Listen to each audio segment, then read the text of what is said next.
সোমবার বিজয় দিবসের ভাষণে বাংলাদেশের অন্তর্বর্তী সরকারের প্রধান মোহাম্মদ ইউনূস জানান, সব শর্ত পূরণ করলে 2025-এর শেষ থেকে 2026-এর প্রথমার্ধের মধ্যে নির্বাচন করা যেতে পারে।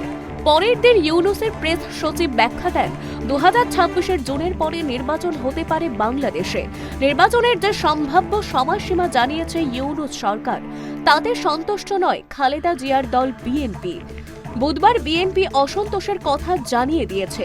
নির্বাচন কবে হবে, কিভাবে হবে তা নিয়ে 4.5 মাস আগে কোনো পথরেখা বা সময়সীমা এতদিন জানায়নি ইউনূসের অন্তর্বর্তী সরকার। পরবর্তীতে রাজনৈতিক, প্রশাসনিক ও অর্থনৈতিক ক্ষেত্রে কাঠামোগত সংস্কারের কথাই বলে চলেছিলেন ইউনূস ও তার উপদেষ্টারা।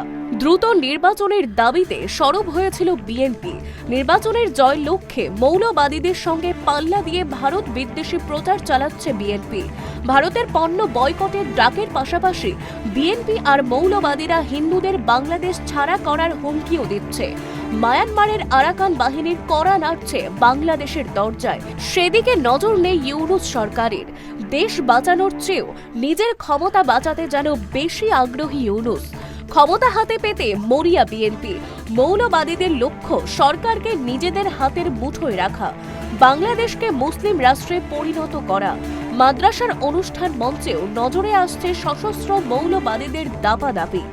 দেশের আইন শৃঙ্খলা রক্ষা, দেশের মধ্যে নিত্যকার সংখ্যালঘু নির্যাতন বন্ধ রাখার দিকে নজর নেই ইউনূস সরকারের। ক্ষমতা আঁকড়ে থাকতে বিভিন্ন দেশের রাষ্ট্রপ্রধানকে আঁকড়ে ধরতে চাইছেন ইউনূস। ইউনূস জানেন তার সামনে অনেক বড় বিপদ মৌলবাদী আর বিএনপি। ভারত বিরোধী ভূমিকা নিয়ে ইউনূস চাইছেন দেশের মাটি পেতে, কিন্তু মৌলবাদীদের হাতের পুতুল ইউনূস নমেজেও জানেন না কিভাবে সামলাবেন নিজের গদি। ক্ষমতা ধরে রাখতে ইউনূস চাইছেন না ভোট করতে। ক্ষমতায় ফিরতে মরিয়া বিএনপি চাইছে ভোট। দেশে অন্দরেই নাজেহাল ইউনূস বাহিনী, নাকি বেহাল করবে ভারতের দশা? সেই পৌঁছে গেছেন পাকিস্তানের দরজাতেও, কিন্তু টলমল ইউনূসের আসনই। Bureau report, tribe TV Bangla.